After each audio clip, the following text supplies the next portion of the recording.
Fake third Parker hood pulled tight around her head. Tunnel vision. My name's Sabrina Mahfouz and I am a poet, playwright, writer, word artist. She bustled her way out of the rave that she'd hustled her way into. Things just hadn't turned about the way she'd wanted. So now, Stories that appeal to me more than others are generally ones from a female perspective. With plucky breaths of wind which tried to freeze her but at the same time needed her to be there. I don't generally pick the subject matter of my poems, they just pick me. She'd gone to the rave to take to the stage, to prove to her bedridden nan that she could do it. She didn't need to be an old man to grab a microphone, keep people raving till the lights come up and they stumble home. She planned to take a photo on her phone, text it to her nan, say, "See, this is my world. I can be who I want to be."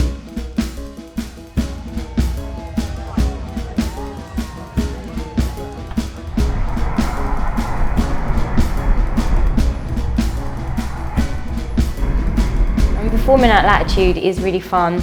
It's like much better than other festivals. People that are really responsive and excited to listen to the poetry that's there because it's a good selection of really different stuff.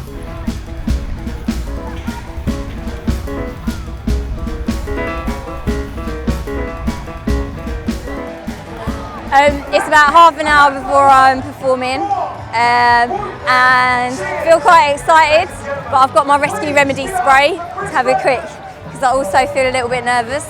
It's a year since I've been here and last time I only had 10 minutes, this time I've got 20 minutes, so I've got to be extra. Also I'm on in between two bands, so that's quite scary because people will be like, "Woo!" and then I'll be like, "Hey, I'm just talking."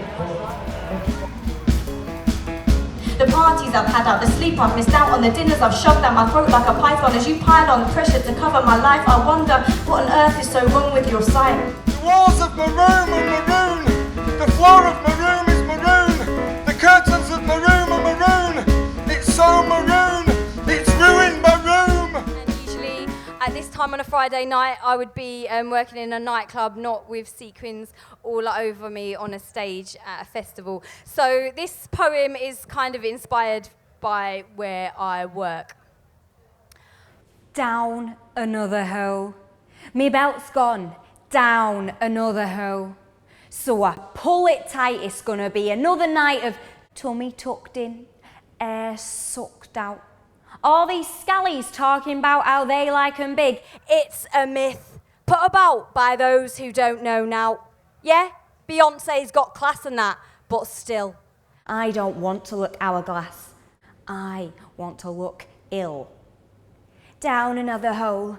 Although it seems so much smaller now and there's no rabbit to be found. This time I've got to find my own way around. Tickling twigs taught my hair and fingers find mud making moons on the floor. The very small door is too tiny for me now. Since I had Alice Jr., you know.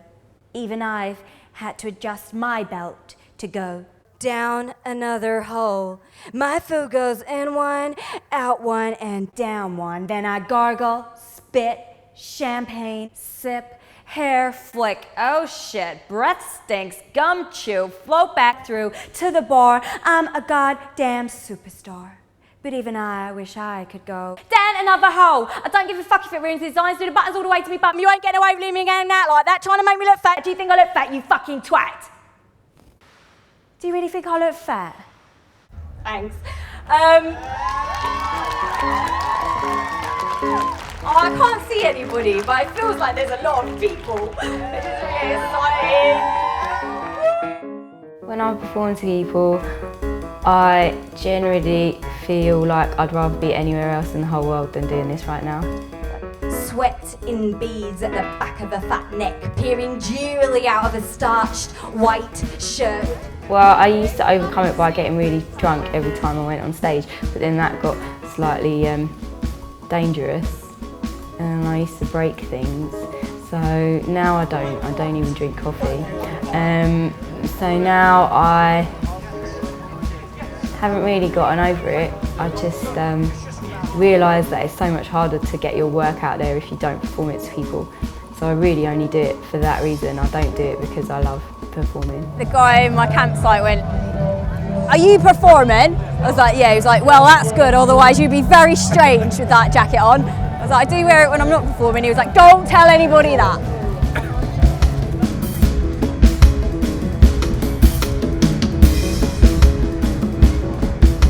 About human rights and women, and this is about honour killings because it's quite a subject close to my heart. From the corner of my right eye, I see the corner of my story in his one-sided mind. It's not a time to ask why though, as my left eye has left me in no two minds about what he'll do. My heritage is my dad's Egyptian and my mum's half Guyanese. Tells him the scratches on his face and back are evidence that I was a slag. How did the family allow their girls to grow their nails so long? He admitted he'd been wrong, but what was he to do when such a pretty young girl threw herself at him so violently and with such determination? He admitted he thought it was a childish flirtation until he'd seen I was serious when I think that just all the different sides of who you are just come out in your work, whether you like it or not. You haven't really got much choice about it. The phone has rung and the time has come for him to deliver his final blow, but I won't moan or cry or weep or sigh. I will sit up straight in the corner of my right eye, stare my truth in his face. I'll take the time to ask him why, and I'll leave this world leaving him in no two minds that what he did will never find a way out from the corner of his mind. My face will be the last thing he sees at night, but by then it'll be too late, because they'll never honour this one right. Thank you very much, Latitude. Have a good rest of the day.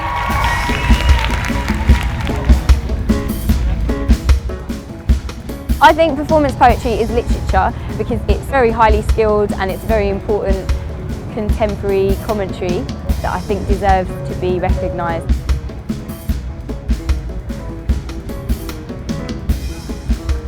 I became a writer, which incorporates being a poet. I think generally from a feeling of powerlessness, and I wanted to be able to tell stories that I thought might otherwise not get told.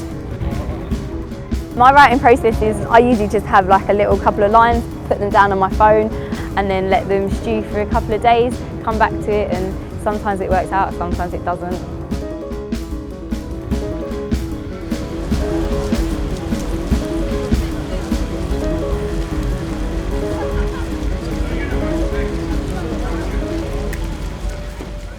Toilets at festivals are always interesting experiences, but this one is more about toilets at nightclubs, which I'm sure the ladies will recognise. The toilet barks as I dare to enter the silver arc of pink painted walls and winking mirrors. Talk of tarts and smells of farts smothered in. What perfume are you wearing?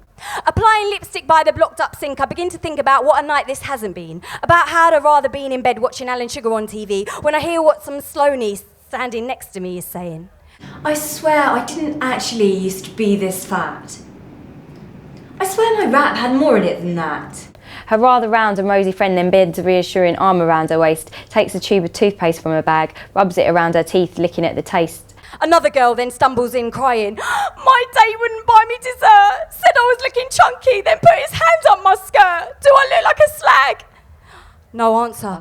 I try to speak, but a crazy lady with a bleeding cheek rushes in for a plaster. What happened? I asked her. Oh, this is me favourite fucking tune. I love the beat, I love the pace, but when I shock out to it, me earrings cut me in the bloody face. I nod and shake a hairspray can, knocking a hooker in the nose. It's numb, she smiles, striking a highly paid pose. One spray, £1 from the attendant in the corner, who's seen it all before and doesn't really care as long as no one pukes on the floor. So there's me, standing silent by the open door. Wondering profoundly if this place, this space, of flushes, blusher brushes, confessions of crushes, of bitching, rip dress stitching, nylon knicker itching, of red stains, head pain, shouts of I can't fake it again, of lollipops, double drops, shouts of just make the spinning stop, of truth, uncouthly, cubically coughed, is actually the place to be. Enjoy the rest of the night, and I'll see you later.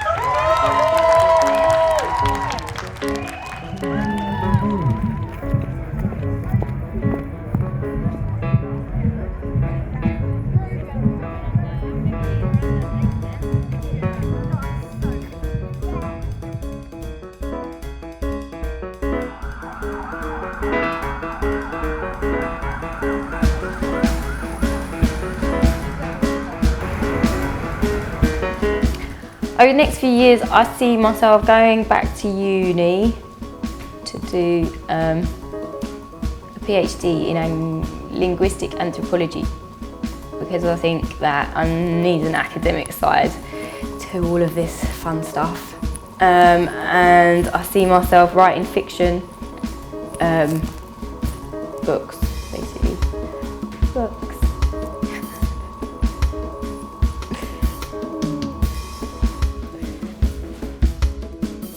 He explained.